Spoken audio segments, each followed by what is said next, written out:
Teman-teman sekalian, makin kita menjaga hubungan dengan Allah Azza wa Jalla, makin kental kita mendekatkan diri kepada Allah Subhanahu wa taala, makin kita paksakan, maka makin dekat Allah dengan kita.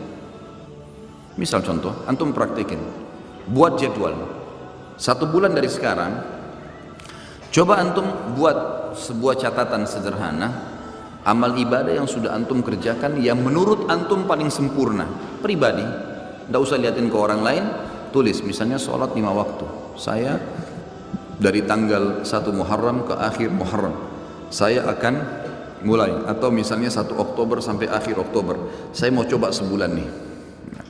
Lebih baik lagi kalau tolak ukurnya 40 hari, karena Nabi SAW jadikan patokan siapa yang sholat tidak ketinggalan takbiratul ihram pertama imam 40 hari dijamin baginya selamat dari sifat kemunafikan. Baik, pegang hadis itu 40 hari dari tanggal 1 Oktober sampai kita ambil misalnya 9 November, karena kan ada sampai tinggal 31 kan. Buat jadwal itu memang harus dipaksakan, paksa, nggak pakai cerita main-main ini, harus buat program dan antum harus mulai sendiri, paksain, mau apapun godaannya tidak ada ceritanya. Seperti antum kalau lagi lapar, orang mau bicara apapun antum tidak pusing, yang penting saya harus makan dulu karena laparnya berbahaya. Seperti itu butuhnya dengan ibadah. Antum lagi haus, orang mau ngomong sebentar, saya mau minum, haus, begitu antum buat program ibadah sekarang. Lebih penting daripada makan dan minum sementara kita lapar dan haus nih. Buat jadwal, sholat 5 waktu, saya harus on time. Jadwal, buat jadwal sholat, mulai start subuh, duhur, asar, maghrib, isya, buat catengan.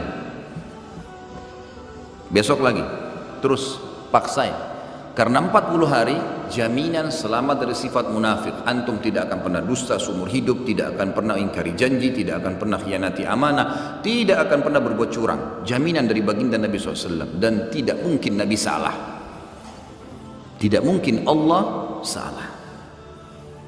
Ada sahabat 2 orang, adik kakak, kakaknya sakit perut, datang ke Nabi SAW.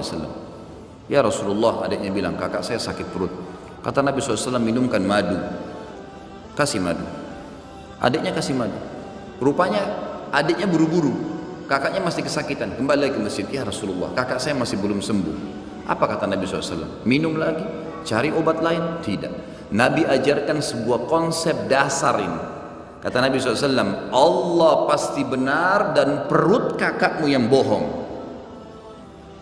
Enggak mungkin Allah salah. Sabar, minum, yakin, pasti Allah pasti benar, perut kakakmu yang bohong.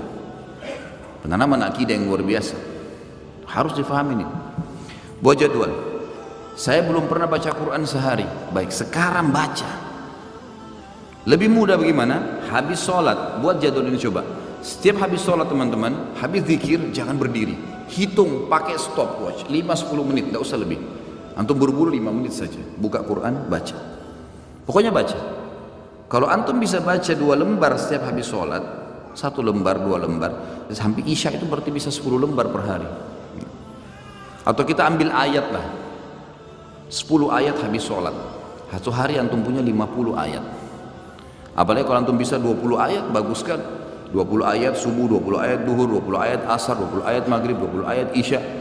Kalau ada yang lewat, misal maghrib gini ada taklim, habis isya nanti saya double jadi 40 ayat, atau sebelum tidur. Pokoknya 1 hari target saya 100 ayat misal. 100 ayat sehari teman-teman, 6.000 lebih ayat Al-Quran. Itu bisa antum khatam cepat sekali, hanya baca. Harus paksain. Zikir pagi sore, jangan berdiri dari tempat antum habis sholat subuh kecuali sudah zikir subuh. Harus, apapun godaannya enggak, duduk dulu sebentar. Dan teman-teman, saya pernah praktekin zikir pagi, asal antum sudah rutin lakukan, maksimal 12 menit, maksimal. Ini kita baca zikirnya, kalau ditambah dengan wirid yang lain seperti la ilaha illallah wahdahu la syarika lah, ini saya pernah baca 100 kali, saya praktekinnya dengan tidak terlalu buru-buru, tidak juga terlalu pelan. La ilaha illallah wahdahu la syarika lah, lahul mulku wal hamdu wa huwa ala kulli syai'in qadir. La ilaha illallah wahdahu la syarika lah. Jangan berhenti mulut antum, sambung, nyambung. Itu 7 menit selesai 100 kali. Jadi semua paling lama 20 menit. Duduk dia di situ. Apalagi kalau antum duduk sampai syuruk, itu masya Allah, bagus sekali. Saya yakin 20 ayat dan zikir pagi tuntas tuh waktu syuruk. Jangan ngomong teman-teman sekalian, kecuali ada taklim. Syuruk tapi ngobrol di pojok sana, ngobrol di sana, ada apa ngobrol? Nanti sebentar ngobrol itu. Kasih haknya, jadwalin. Harus sudah selesai nih. Habis asar jangan berdiri. Tunggu sampai zikir antum sore selesai. Syaitan punya standar godaan. Nanti aja di jalan, nanti aja di rumah. Sampai sekarang masih banyak pasti belum zikir sore nih. Syaitan suka goda. Duduk, paksain, jadwalkan, gitu kan? Sehari itu semua amal-amal harian yang rutin semua harus on time. Antum jalannya seminggu lah, on time. Fokus ini saja dulu. Kalau sudah minggu yang kedua, buat coba selain yang on time ini, buat plus-plus. Plus-plus itu kayak jenguk orang sakit, kayak menghafal satu hadis, setiap hari satu hadis, atau seminggu satu hadis. Buat plus, misal bakti sama orang tua, walaupun cuma telepon, ada plus-plus dari jadwal rutin, jalankan seminggu. Coba begitu, atau kalau kebanyakan, pindahin ke pekan ketiga, pekan keempat. Dan ini harus dipaksain ya. Ini nanti teman-teman kalau sudah dipaksakan jadi terbiasa, kita jadi seperti roda, jadi seperti sebuah kebiasaan. Tidak enak lagi kalau nggak dilakukan. Jadi kalau antum kerjaan sebulan atau 40 hari tadi, memang butuh paksa di sini. Insya Allah setelahnya nanti malah jadi nggak enak. Orang kalau biasa puasa Senin Kamis terus nggak puasa, nggak enak. Atau orang biasa sudah ke masjid, sholat on time, telat sedikit rasanya beban, gitu kan? Terus begitu. Dan kata kuncinya, kalau kita sibukkan diri dengan perbuatan amal soleh seperti ini teman-teman sekalian, pasti dosa atau akan tinggalkan secara otomatis. Nggak ada waktu buat dosa udah. Jadi nggak usah sisipkan energi khusus, tinggalkan zina, tinggalkan riba, nggak. Sibukkan diri dengan amal soleh yang antum akan tinggalkan nanti. Karena ini penting di sini. Sibukkan diri dengan amal soleh, maka dosa akan kita tinggalkan. Kalau ini terjadi, akan terjadi banyak karamah. Sebagian ulama menyusun ada beberapa tingkatan karamah itu. Yang pertama, yang umumnya datang kalau orang itu memaksakan diri dalam ibadah, mengerjakan yang wajib dan sunnah, meninggalkan yang haram dan makruh, maka dia akan sering merasakan firasatul mu'min. Yang kata dalam hadis Nabi SAW, kata Nabi SAW, firasatul mu'min benar. Ada sebuah perasaan yang kita rasakan, orang ini baik atau tidak baik. Jadi ini bisa dibedain ya dengan sesuatu. Kalau antum belum dekat sama Allah, itu berarti belum tentu benar, bisa dari syaitan, sangka buruk. Tapi kalau seseorang sudah paksain diri, sudah jadwal ibadah tadi, antum bisa merasa orang ini mau niat jahat atau ini orang yang mau baik sama kita. Tapi konsekuensi ini dulu nih. Kalau sudah terpenuhi ini baru.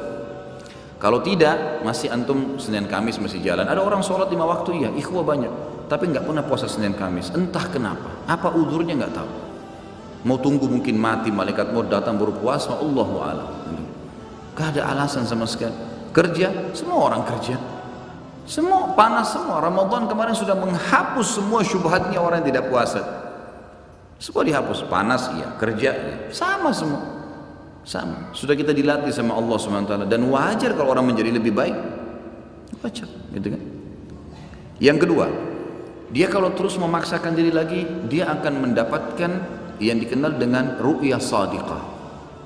Ru'yah sadiqah ini sebagian ulama, tentu tidak semua, mengatakan diambil dari sabda Nabi SAW, mimpi yang benar dari seorang mukmin atau ru'yah sadiqah adalah cabang dari 40 cabang kemukjizatan Nabi. Dalam hadis ini dikatakan tidak tertinggal lagi sesuatu yang benar menjelang hari kiamat kecuali mimpi yang benar dari orang mukmin. Misal antum mau pergi umroh atau mau pergi haji, mimpi lihat Ka'bah. Ada orang tua kita mau datang silaturahim, kita mimpi beliau datang.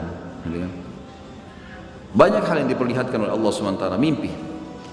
Dan mimpi itu berita gembira, membuat orang mukmin ini senang. Kata para ulama, kalau orang ini belum memaksakan diri ke target-target tadi, mengerjakan semua perintah wajib atau sunnah, meninggalkan semua larangan haram atau makruh, maka bisa saja mimpinya itu bercampur baur dengan hilm. Hilm ini lawannya ru'yah sadiqah. Ru'yah sadiqah mimpi yang benar dari Allah, sementara hilm dari syaitan. Jadi kalau antum masih mimpi nggak tahu ini benar dari Allah atau bukan ya. Nah ini karena masih belum sampai pada itu. Tapi orang kalau sampai pada tingkat ini, sebagian ulama mengatakan seperti sabda Nabi SAW, memang orang mukmin akan mimpi ru'ya sadiqah itu. Orang mimpi ru'ya sadiqah. Ini yang kedua. Kemudian datang yang ketiga, yang setelahnya adalah hal-hal yang terjadi yang memang Allah subhanahu wa ta'ala sesuaikan dengan keadaan orang itu. Bisa saja lisannya menjadi petunjuk bagi orang. Seperti misal Umar bin Khattab radhiyallahu anhu, di zaman khilafahnya beliau pernah tiba-tiba naik mimbar, kumpulin orang di masjid, lalu beliau mengatakan, hai pasukanku, ke gununglah kalian. Bahasa begitu. Orang yang lagi di dalam masjid, apa ini? Amir Mukminin bicara apa ini? Ke gunung, tidak ada pasukan di masjid, bukan pasukan ini. Orang belum mengerti pada saat itu. Lalu Umar bin Khattab turun dari mimbarnya. Orang juga nggak ada yang nanya. Selesai. Ternyata Umar bin Khattab lagi mengirim pasukan di perbatasan wilayah Persia. Datang pasukan tersebut, lalu mereka yang memberikan kesaksian. Mereka mengatakan, ya Amir Mukminin, Allah telah berikan kami kemenangan. Kata Umar, bagaimana kalian menang di depan orang-orang semua? Kata mereka, kami pada saat didesak oleh musuh, dan kami yakin kami akan kalah, kami yakin akan dibantu oleh musuh. Tiba-tiba kami mendengarkan suara Anda yang berkata, wahai pasukanku, ke gununglah. Dan kami lihat di belakang kami ada gunung, kami naik ke gunung tersebut, mengatur strategi, kemudian kami melemparkan anak-anak panah ke musuh dan kami menang. Umar bin Khattab waktu itu yang muncul adalah perasaan dia tidak bisa lihat ghaib. Umar bin Khattab tahu itu, tapi ada feeling yang sangat kuat di situ, kalau dia harus ucapkan itu. Maka dia ucapkan dan dibuktikan di lapangan, Allah berikan kemenangan pasukannya. Tapi ini bukan orang-orang yang biasa, bukan orang yang baru Senin Kamis sholatnya, baru 2 kali 3 kali datang taklim. Apalagi kalau sudah pakai aku dan saya tadi, lupain sudah.